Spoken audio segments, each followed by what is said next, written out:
Your life isn't broken, it's just buried. Welcome, seekers of truth.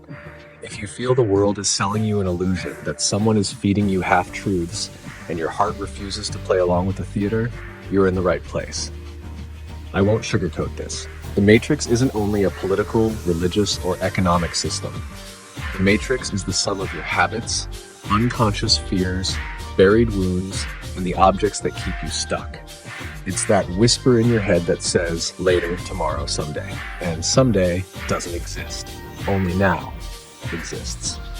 Let's begin with a simple truth many of us feel instinctively, but few dare to name. Mess in the home is a reflection of mess in the soul. When you open a wardrobe and things you no longer need fall out, your nervous system gets a signal. I am overwhelmed. When dirty dishes sit for days and you sweep under the rug not only dust, but above all, the conversations you postpone, the decisions you haven't made, and the emotions you didn't want to feel, your body switches into survival mode. And survival is the minimum. In survival mode, there is no space for love, for depth, for creativity, for courage. There's only tension, threat scanning, and searching for the next stimulus that will drown out what you're afraid to touch. Minimalism isn't a trend. Minimalism is a spiritual practice. It's the act of telling the world, I am free from the things that own me. It's the moment you reclaim space, light, breath. Every unnecessary object is a micro leak of attention through which your life force drains away.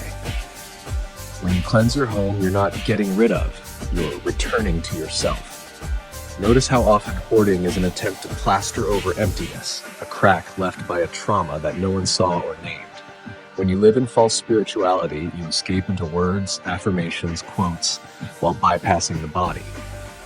The real work begins in the belly, in tight shoulders, in a clenched throat, in sleepless nights. Spirituality without the body becomes a bandage on a wound that nobody dressed. I'm speaking to you like a friend who has had enough. Enough manipulation, enough relationships where you must be smaller, quieter, more polite so as not to make a problem. Enough addictions that are supposed to help you get through the day, but in practice only prolong suffering. Enough pretending everything is fine when inside you're cracking into 1,000 pieces. Loneliness in the crowd is a sign of our times. You scroll, compare, consume, and yet you don't feed on anything real. And do you know why? Because what is real demands confrontation. What is real asks you to look in the mirror and pose a few brutal questions. What am I avoiding? What am I holding on to? What am I faking? Trauma isn't only about big events. Trauma is also those small, repeating moments when you felt you weren't allowed to feel, to speak, to shout, to ask. It's the freezing of energy that later governs your whole life. That's why we run into excess, into busyness, into the next stimulus, the next promise of quick enlightenment. False spirituality promises a shortcut, but shortcuts don't heal. True awakening is quiet, concrete, daily.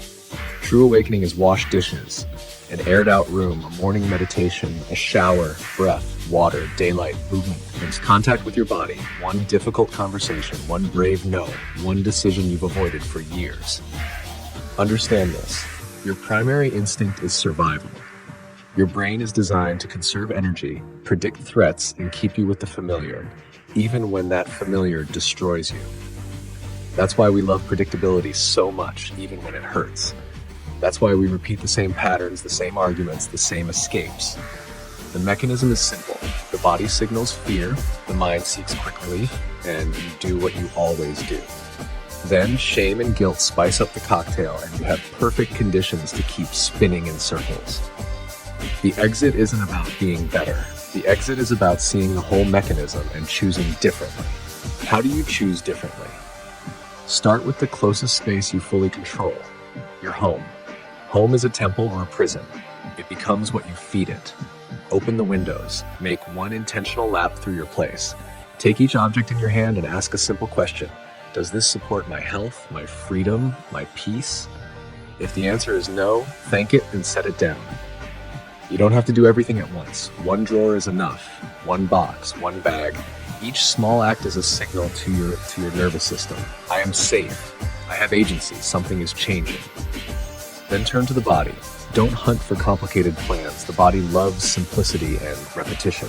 In the morning, drink 1 glass of water and take 3 conscious breaths, as deep as if you were drawing the whole sky into your lungs. Make a few movements that crack the armor of stress in your shoulders and chest. Put your face in daylight, even for a moment. Eat a meal that doesn't stuff you but nourishes you. Sleep enough so that morning doesn't feel like you've survived a nighttime war. What is simple is brilliant. What is repeated becomes a new program. And suddenly you discover your daily life isn't an accident, but a project you can rebuild. The spirit needs presence. Presence is born in silence. Sit in the place you've just cleansed, light a candle, rest 1 hand on your heart and 1 on your belly. Quietly name 3 truths: what I feel, what I need, what I choose. Don't philosophize. Keep it simple. If you feel anger, say, I feel anger. If you need rest, say, I need rest. If you choose to cut off a toxic relationship, say it out loud, then take the first step, however small. Spirituality without decisions is fantasy. Decision without action is another myth. When you marry awareness to action, alchemy happens. Empathy is the muscle of the soul. You train it like the body, with small repetitions. Start with yourself. Notice when you shout at yourself, when you compare yourself to others, when you convince yourself you don't deserve. Stop it. Say to yourself, I see you. Then carry that gentleness to your loved ones. Listen to them like a world you haven't discovered yet. Don't fix immediately. Don't preach. Be.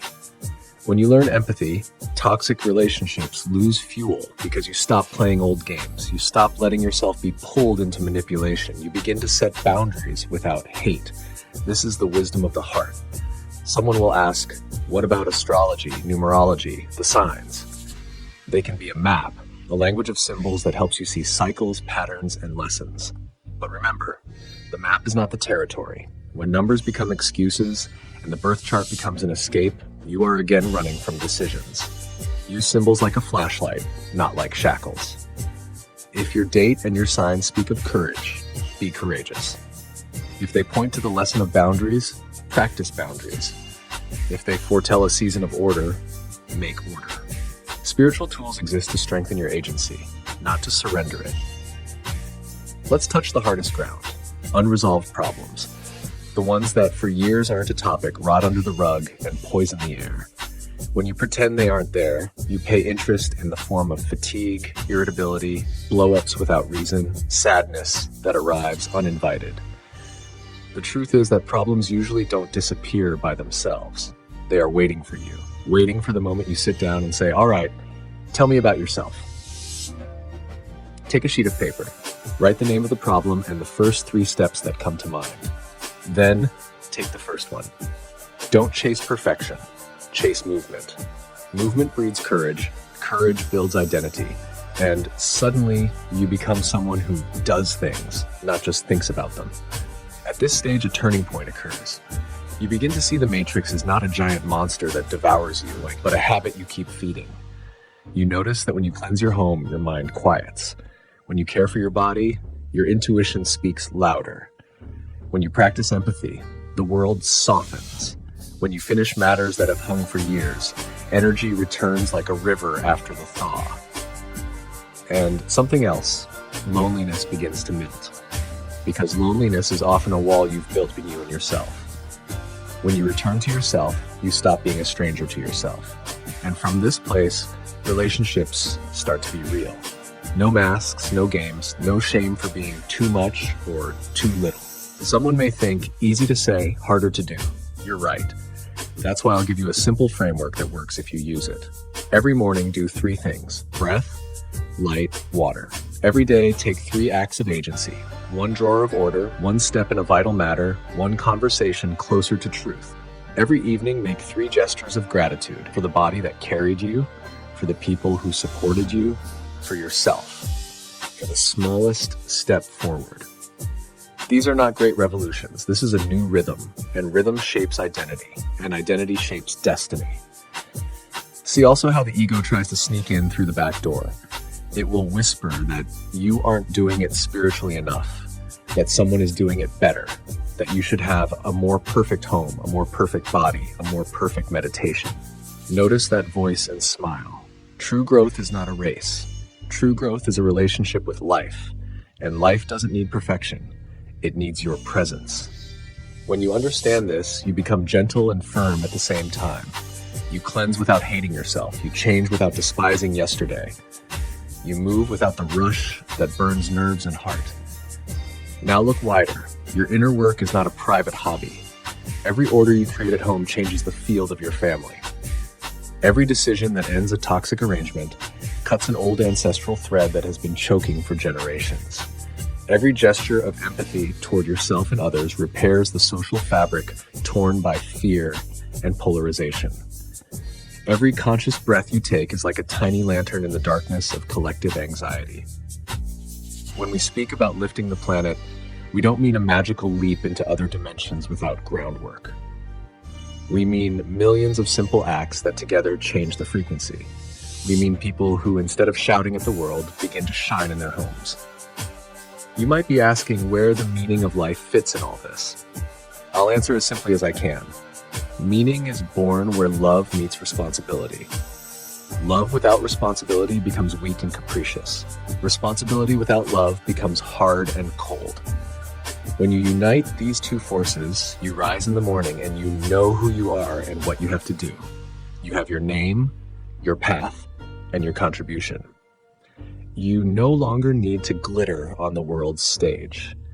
It's enough that you shine in your room. And believe me, the world will notice. I know what I'm saying can feel like a punch and a relief at the same time because suddenly you see the keys have been in your pocket all along. Don't wait for the perfect moment. The perfect moment is born when you take the first step. Take it today. Open a window. Take a deep breath. Pick up one thing that is no longer you and set it aside. Drink water. Make the call that must be made. Say no to what unravels you. Say yes to what strengthens you. And when resistance comes, embrace it and move on. Courage is not the absence of fear. Courage is dancing with fear toward what matters. If until now you felt you live in an illusion, that someone handed you a script that isn't yours, that your heart is tired of pretending, it is good you are here. Not to blame yourself, but to choose differently. The truth is very simple and very demanding. You make room for life when you cleanse your home, your body, your relationships, and your decisions. You begin to see when you stop covering the windows. You begin to hear when you quiet the noise of excess. You begin to love when you learn to stay with yourself, even when it hurts. So let me say this plainly. I am calling you to work on yourself to awaken and to consciously raise the vibration of this planet. Drop suffering as an identity. Lay down fear as the steering wheel. Leave behind ego-driven actions that lead to emptiness. Choose simplicity that is brave. Choose truth that is quiet. Choose love that is a decision. When you cleanse your home, you prepare your heart for light, and when you prepare your heart, the world begins to arrange itself around you like the sky after a storm. I wish you courage and a steady, quiet perseverance. Thank you for being here with me. Go and make space for life today, because from this moment, your true revolution begins.